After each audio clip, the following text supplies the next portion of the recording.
Julia झल्लाई हुई एक bus stand पर खड़ी थी।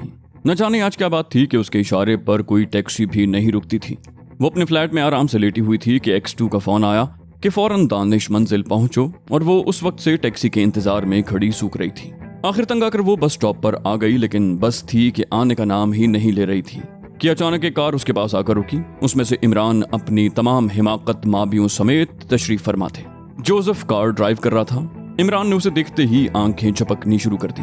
मैंने कहा, मोहतरमा अंदर तशरीफ लाइए, धूप में रंग काला हो जाएगा। जूलिया ने सुनी अनसुनी करते हुए कहा, नहीं, मुझे दानिश मंजिल जाना है। इमरान ने आंखें झपकाकर कहा, तो मैं कौन सा तुम्हें तुम्हारे मेके ले जा रहा हूँ। फिर दरवाजा खोलते हुए बोला, मैं भी तुम्हारे ससुराल ही जा रहा हूँ। जूलिया ने बिभरते हुए लहजे में कहा, बकवास मत करो, मैं टैक्सी में आ जाऊंगी। मगर इमरान उसका हाथ पकड़कर अंदर खींचने लगा। जूलिया ने बाजू छुड़ाते हुए कहा, क्या बदतमीजी है, इसे इगवा कहते हैं। फिर जोसेफ को मुखातिब होकर कहा, चलो। जोसेफ ने कार चला दी।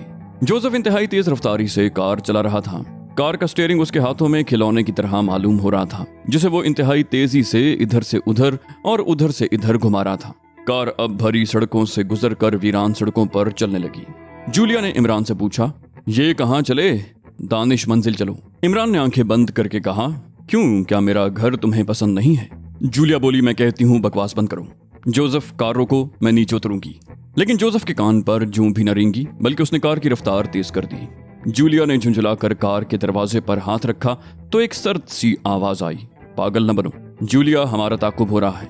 ये इमरान था। जूलिया ने अचानक पीछे मुड़कर देखा तो काफी दूर उसे एक नीले रंग की शेवरले आती नजर आई। इमरान ने जोसेफ को मुखातिब करके कहा, जोसेफ, गाड़ी की रफ्तार आहिस्ता करो ताकि मैं पीछे आने वालों का ऑमलेट बनाकर सरकंडों पर मंडलाने वाली रूह को डिनर खिला सकूं। जोसेफ ने फौरन गाड़ी की रफ्तार आहिस्ता कर दी और बोला, बॉस, जुमेरात के दिन सरकंडों की रूह का नाम मत लिया करो, वरना हमेशा शिकस्त का मुंह देखना पड़ेगा। इमरान ने कहा, अबे तेरा दिमाग खराब है, आज कोई दिन है? आज तो जुमेरात है, यानी जुम्मे की रात। क्यों जूलिया? जूलिया ने आहिस्ता से बोली, मुझे मालूम नहीं, मुझे बोर मत करो। इतने रंग में नीले रंग की शेवरले बिल्कुल नजदीक आ गई और फिर वो आहिस्ता से पास से गुजरने लगी। इमरान की आवाज आई, होशियार, और सबने अपना सर नीचे कर लिया। उसी लम्हे गोलियों की बौछार हुई, लेकिन कुछ न हुआ। अब नीले रंग की शेवरले आगे निकल गई। जोसेफ ने अपनी बिसात से बढ़कर अक्लमंदी का मुजाहिरा किया कि कार की रफ्तार न सिर्फ बिल्कुल आहिस्ता कर ली, बल्कि अचानक सड़क से नीचे खेतों में उतारी, जिसका नतीजा ये हुआ कि टॉमी गन से आने वाली गोलियों की बौछार कार के दाएं तरफ लगी, वरना सामने से पड़ने वाली गोलियां यकीनन उनमें से एक हाथ को जरूर चाट जाती। अब नीले रंग की शेवरले कार का फासला इमरान की कार से इतना ज्यादा हो गया था कि इमरान की कार गोली की रेंज से बाहर थी। इमरान ने तहक्कुमाना लहजे में कहा, जोसेफ, कार को फुर्ती से वापस मोड़ लो। जोसेफ ड्राइविंग का इंतहाई हैरत अंगेज कमाल दिखाते हुए तकरीबन 50 मील फी घंटा की रफ्तार से जाती हुई कार का एकदम स्टीयरिंग मोड़ लिया। कार दो पहियों के बल एक चक्कर खाती हुई रिवर्स हुई। जूलिया की तो चीख निकल गई, लेकिन इमरान के चेहरे पर तहसीन के तासुरात नुमाया थे। थोड़ी देर के बाद कार की रफ्तार खुद ब खुद आहिस्ता होने लगी। इमरान ने चौंक कर पूछा, क्या हुआ जोसेफ? वो बोला, बॉस, शायद पेट्रोल खत्म हो गया है। इमरान बोला, पेट्रोल खत्म हो गया? गधे, जब चला था तो पेट्रोल चेक नहीं किया था। वो बोला, बॉस, गलती हो गई। इमरान बोला, अब फिर गलती का खमियाजा भुगत, चल बाहर निकल और 500 दंड निकाल। जोसेफ बोला, बॉस, मर जाऊंगा। इमरान ने कहा, मर जाओ, फातिहा मैं दिलवा दूंगा और वादा करता हूं तेरा मजार भी बनवाऊंगा और उन पर जंगल के जंगल उगवाऊंगा। जूलिया इमरान पर बरस पड़ी, तुम्हारा दिमाग खराब हो गया है। इमरान ने जूलिया का नोटिस न लेते हुए कहा, जोसेफ, मैंने क्या कहा? फिर जोसेफ को नीचे उतरना पड़ा और वो कार के पीछे दंड निकालने के लिए गया, लेकिन इमरान ने उसे बीच सड़क में जाने का हुक्म दिया। जूलिया को उस वक्त शदीद गुस्सा आ गया। उसने इमरान को झंझोड़ा, ये भी कोई मजाक का वक्त है? इमरान मजे से च्युइंगम चबाता रहा और जोसेफ गरीब सड़क के दरमियान खड़ा दंड निकालता रहा। उसका चेहरा पसीने से तर हो गया। अचानक वो खड़ा हुआ, बोला, बॉस, इस बार माफ कर दो, आइंदा गलती नहीं होगी। इमरान बोला, तुम खड़े क्यों हो गए हो? मेरे हुक्म की अदम तामील पर 100 दंड और जुर्माना, जल्दी करो वरना 100 और। जोसेफ जल्दी से दोबारा दंड निकालने लगा। जूलिया का गुस्से से बुरा हाल था, उसका बस नहीं चलता था कि वो क्या करे। अचानक उसने इमरान के बालों में हाथ डाल दिया और उसके बाल मुट्ठी में पकड़कर झंझोड़ने लगी। इमरान अरेरे करता हुआ अपने बाल छुड़ाने लगा। जूलिया बोली, मैं कहती हूँ बंद करो ये नाटक, नहीं तो मैं तुम्हारा सर तोड़ दूंगी। इमरान को मजबूरन जोसेफ को मना करना पड़ा, मगर जोसेफ ने दंड पेलने बंद करने से इनकार कर दिया। उसने रुककर सिर्फ ये कहा, बॉस, मैं औरत का हुक्म नहीं मान सकता। इमरान बोला, अरे गधे, क्या मैं औरत हूँ? जोसेफ ने बदस्तूर दंड निकालते हुए कहा, बहरहाल हुक्म दिलाने वाली तो औरत ही है। जूलिया का दिल चाहा कि वो खुदकुशी कर ले। उसने झुंझलाहट में कार का दरवाजा खोला और बाहर निकलकर एक तरफ चल दी। इतने में एक कार सामने से आती हुई नजर आई। वो जोसेफ के नजदीक आकर रुक गई, मगर जोसेफ अपनी धुन में डंड बेलता रहा। उस कार में 2 मर्द थे। वो नीचे उतर आए और इतनी हैरानी से जोसेफ को देखने लगे जैसे वो किसी चिड़िया घर में पहुंच गए हों। इमरान ने कहा, जोसेफ अब बंद करो। जोसेफ यकलख्त रुक गया, जैसे किसी मशीन को ब्रेक लगा दिया गया हो। उसका सारा जिस्म पसीने से शराबोर था। वो दोनों अब इमरान के पास आए और पूछने लगे, जनाब ये क्या किस्सा है?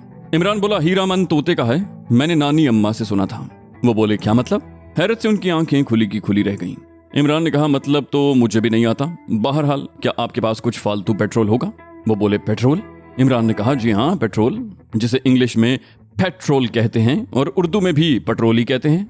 यार ये उर्दू भी कैसी जबान है, कोई लफ्ज भी तो इसका अपना नहीं है। अब भला बताओ, बोल उर्दू रहे हैं और लफ्ज अंग्रेजी, ये क्या धांधली है?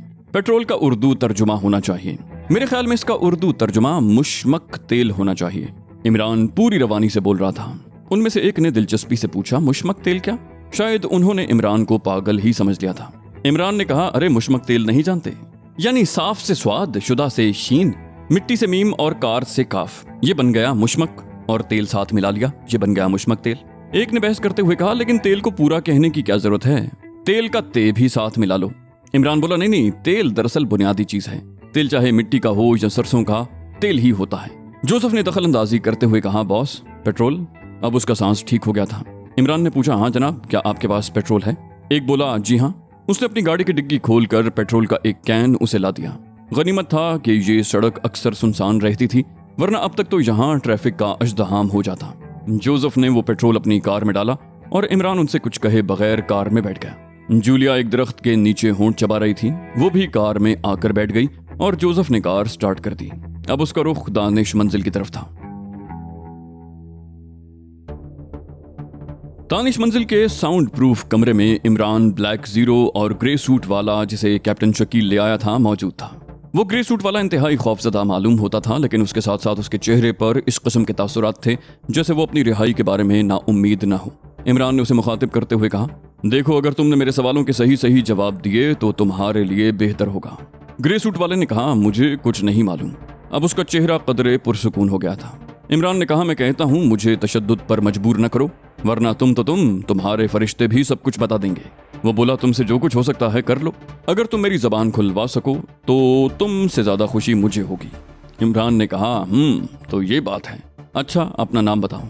ग्रे सूट वाला बोला, हाँ नाम बताने में कोई हर्ज नहीं है, मेरा नाम जैकल है। इमरान ने कहा, जैकल, क्या तुम अमरीकी हो?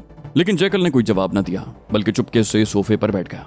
इमरान ने तवील सांस ली और फिर ब्लैक जीरो की तरफ मुखातिब होकर बोला, मेरे ख्याल में तरकीब नंबर 13 मुनासिब रहेगी। ब्लैक जीरो ये सुनकर दरवाजा खोलकर बाहर निकल गया। जब वापस आया तो उसके हाथ में एक शीशी थी जो उसने इमरान को दे दी।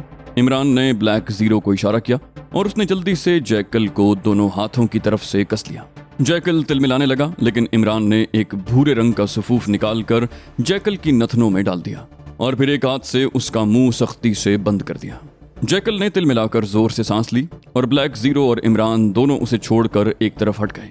अचानक जैकल को एक जोरदार छींक आई और फिर तो छींकों का एक तांता बंध गया। जैकल सारे कमरे में नाचता फिरता रहा। उसकी नाक, मुंह और आंखों से पानी बह रहा था। आंखें सुर्ख हो गई थीं, सारे जिस्म का खून चेहरे पर सिमटाया था और वो पागलों की तरह कमरे में हर तरफ छींकता फिर रहा था।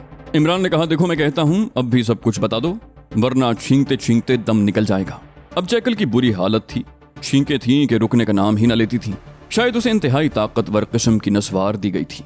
ये मुजरिमों का मुंह खोलने का एक निराला तरीका था जो यकीनन इमरान ही ने इजाद किया था। अब जैकल में और छींकने की ताब न रही, उसकी हालत गैर हो रही थी। उसने इमरान की तरफ हाथ बढ़ाए और इशारा किया कि वो सब कुछ बताने के लिए तैयार है। इमरान ने ब्लैक जीरो को इशारा किया और आगे बढ़कर अलमारी से हुलूल निकाला। जैकल की नथनों में 2-2 कतरे टपकाए और जैकल की छींकें बंद हो गईं, मगर उसका सांस धूकनी की तरह चल रहा था और वो बेदम होकर फर्श पर पड़ा हाँप रहा था। कुछ देर बाद उसकी हालत एतदाल पर आई और वो कुछ बताने के काबिल हुआ। ब्लैक जीरो ने उसे ब्रांडी का एक गिलास दिया, जिसके बाद उसके आसाब मामूल पर आ गए। अब इमरान ने उससे दोबारा पूछा, तुम्हारा सही नाम क्या है? उसने जवाब दिया, सही नाम मैंने बताया तो है, मेरा नाम जैकल है। इमरान गुर्राया, क्या अब तक तुम्हारा दिमाग ठिकाने नहीं आया? क्या एक डोज की और जरूरत है? ब्लैक जीरो ने फिर शीशी की तरफ हाथ बढ़ाया। बोला नहीं, मैं सब कुछ बताता हूँ, मुझे कुछ ना कहो। इमरान ने इशारे से ब्लैक जीरो को मना कर दिया और उससे कहा बताओ।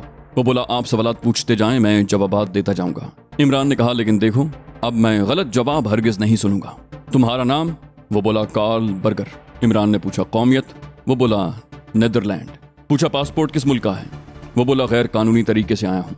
पूछा आने की वजह? बोला तखरीब पसंदाना हरबे इस्तेमाल करके आपके मुल्क को नुकसान पहुंचाना। इमरान ने पूछा यहाँ किस पार्टी के तहत काम कर रहे हो? बोला माका जोंगा के तहत। पूछा उसका हेडक्वार्टर कहाँ है? वो बोला मुझे नहीं मालूम, ग्रुप में अभी तक मेरी इतनी अहमियत नहीं है कि मुझे हेडक्वार्टर के मुताल्लिक पता चल सके। इमरान ने पूछा तुम्हारी पोजीशन क्या है? बोला मेरा काम पैगाम पहुंचाना है। पूछा क्या मतलब? बोला कभी कभी एक शख्स से दूसरे शख्स तक पैगाम पहुंचाना। पूछा पैगाम कौन देता है? बोला पैगाम मुझे हमेशा फोन पर मिलता है और जिस शख्स को पहुंचाना होता है उसका पता भी। इमरान ने पूछा फिर तुम उसे पहुंचाते कैसे हो? वो बोला उसके दस्तानों से। दस्तानों से? वो बोला जिस शख्स को पैगाम पहुंचाना होता है वो हमेशा सफेद रंग के दस्ताने पहने होता है। इमरान ने पूछा अहकामात क्या होते हैं? वो बोला बिल्कुल मुख्तसर, मसलन पानी चढ़ गया, बारिश हो गई, इस किस्म की फिक्रें। इमरान ने कहा लेकिन सिर्फ पैगाम पहुंचाने के लिए तुम्हें दूसरे मुल्क से बुलाया गया है, क्या इसके लिए कोई मकामी शख्स नहीं मिल सकता? वो बोला मुझे मालूम नहीं। इमरान ने यकलख्त कहा तुम्हारे सर पर सींग क्यों नहीं है? कार्ल आंखें फाड़ कर रह गया। जी? इमरान गुर्राया, मैं कहता हूँ तुम्हारे सर पर सींग क्यों नहीं है? वो बोला सींग? और वो फटी फटी आंखों से इमरान को देखने लगा। इमरान ने कहा गधे, इससे मेरा मतलब यह है कि तुमने ये सब कुछ इतनी तफसील से क्यों बताया है? इससे मालूम होता है कि तुम गधे हो, लेकिन तुम्हारे सर पर सींग नहीं है, इसलिए तुम गधे नहीं बैल हो। कार्ल बेतहाशा हंसने लगा, फिर बोला जनाब ये सब कुछ मैंने इसलिए बता दिया है कि अब मुझ में मजीद छींकने की ताकत नहीं थी, और सच सच इसलिए बता दिया है कि ये सब कुछ बताकर मैं जिंदा नहीं रह सकता। तंजीम मुझे हर हालत में मार डालेगी, इसलिए क्या फायदा मरने से पहले झूठ बोलूं।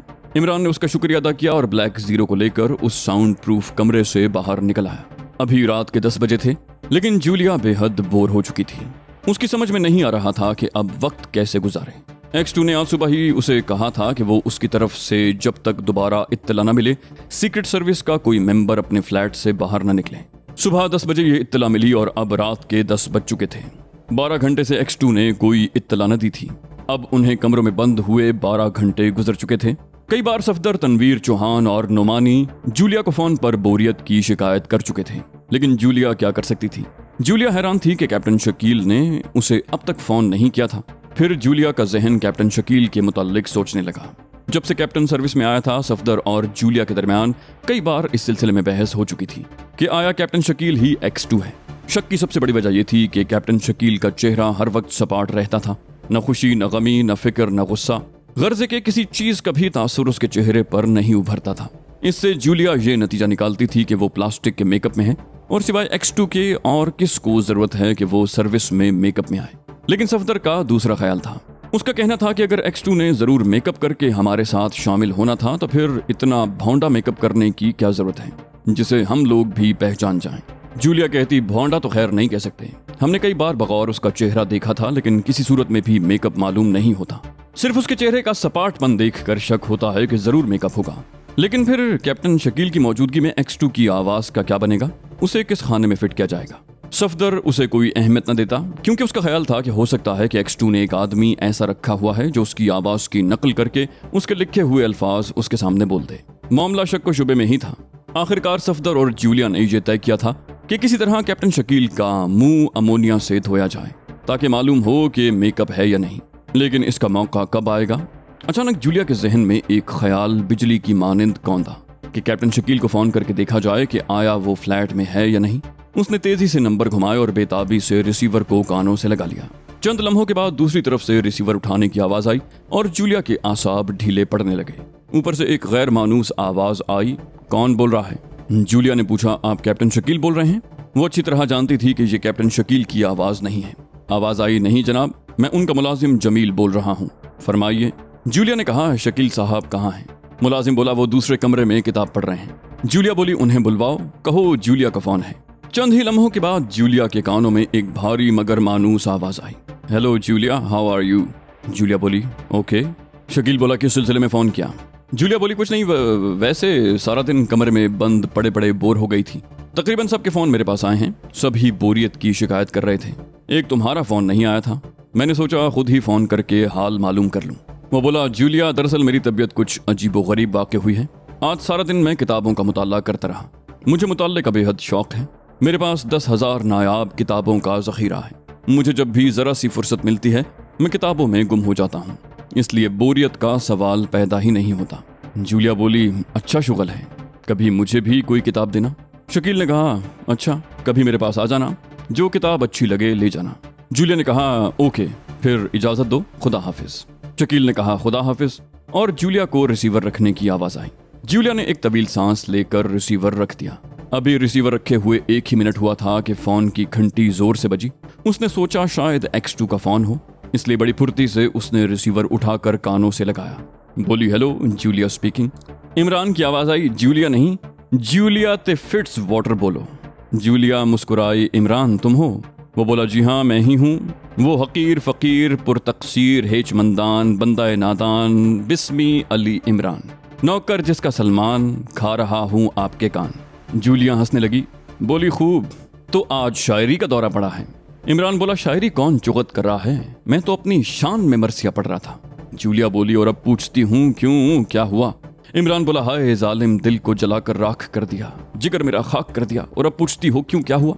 जूलिया ने झुंझलाकर जवाब दिया ये क्या बकवास लगा रखी है, रिसीवर रख दूं क्या? इमरान बोला नहीं जूलिया, खुदा के लिए रिसीवर न रखना, वरना मैं मारे बोरियत के आज खुदकुशी कर लूंगा। गजब खुदा का, अब तुम्हारा ये चूहा मुझ पर भी रोब डालने लगा। आज सुबह फोन किया कि जब तक मैं ना कहूँ फ्लैट ना छोड़ना। भला बताओ ये भी कोई तुक है? भला मैं उसके बाप का नौकर हूँ कि उसके हुक्म की पाबंदी करूँ? जूलिया ने पूछा फिर तुमने फ्लैट क्यों छोड़ा? इमरान बोला कैसे छोड़ता, अब उसने कह तो दिया था। जूलिया के हलक से एक तवील कहकहा निकला और फिर वो लगातार हंसती चली गई। इमरान बोला हैं ये क्या हुआ तुम्हें? खुदा के लिए चुप हो जाओ वरना मेरे कानों के पर्दे फट जाएंगे। जूलिया बोली अरे क्या हो गया तुम्हें? आखिर झुंझलाकर इमरान ने रिसीवर रख दिया। जूलिया का हंसते हंसते बुरा हाल हो गया था। उसे हंसी इस खुशी में आ रही थी कि X2 ने इमरान पर अपनी बर्तरी मनवा ली। इमरान उसे कुछ नहीं समझता था और अक्सर मैं इमरान के सामने डींगे मारता था कि वो X2 से नहीं दबता। आज वही इमरान X2 की पाबंदी के अहकाम के सामने बेबस हो गया। हालांकि अगर गरीब जूलिया को ये मालूम हो जाता कि इमरान ही X2 है तो मालूम नहीं उसका क्या हशर होता। अभी तक जूलिया अपनी हंसी पर पूरी तरह काबू न पा चुकी थी कि फोन की घंटी फिर बजने लगी। उसने फौरन रिसीवर उठाया और फिर गुर्राहट आमेज आवाज आई जो यकीनन X2 की थी, जिसे सुनकर उसे हंसी का गला घोंटना पड़ा। हंसी दबाने की वजह से उसकी आवाज अजीब हो गई। यस सर, X2 ने कहा। क्या हो रहा है? तुम शायद फोन उठाने से पहले हंस रही थी। X2 की आवाज हद दर्जे सर्द थी। जूलिया बोली ये सर, वो इमरान ने फोन किया था, उसकी बातों पर हंस रही थी। जूलिया ने खुशगवार मूड में जवाब दिया। X2 की गुर्राहट तेज हो गई। जूलिया, और सर्दी की एक शदीद लहर जूलिया के जिस्म में सरायत कर गई। जूलिया ने पजमुर्दा सा जवाब दिया यस सर। X2 ने कहा मैंने तुम्हें 1000 बार कहा है कि फोन को ज्यादा इंगेज न किया करो, हो सकता है किसी इंतहाई जरूरी कॉल के लिए तुमको फौरन अहकाम देने हों। X2 का लहजा इंतहाई सर था। शिद्दत जज्बात से जूलिया की आंखों में आंसू आ गए। माफी चाहती हूँ बॉस। X2 ने कहा सुनो, कैप्टन शकील को फौरन इत्तला दो कि वो झरना झील के पास वाली कदीम इमारत के पास इमरान को मिले। जूलिया ने कहा ओके सर, और रिसीवर रखने की आवाज सुनकर उसने भी रिसीवर रख दिया। उसे X2 पर बुरी तरह से गुस्सा आ रहा था। उसका बस नहीं चलता था कि वो क्या करे, और वो बेचारी कर भी क्या सकती थी। X2 तो एक पत्थर था, जज्बात का शीशा तो उससे जितनी बार भी टकराता टूट जाता। बहरहाल उसने कैप्टन शकील को X2 के अहकाम पहुंचा दिए और खुद निढाल होकर पलंग पर गिर गई।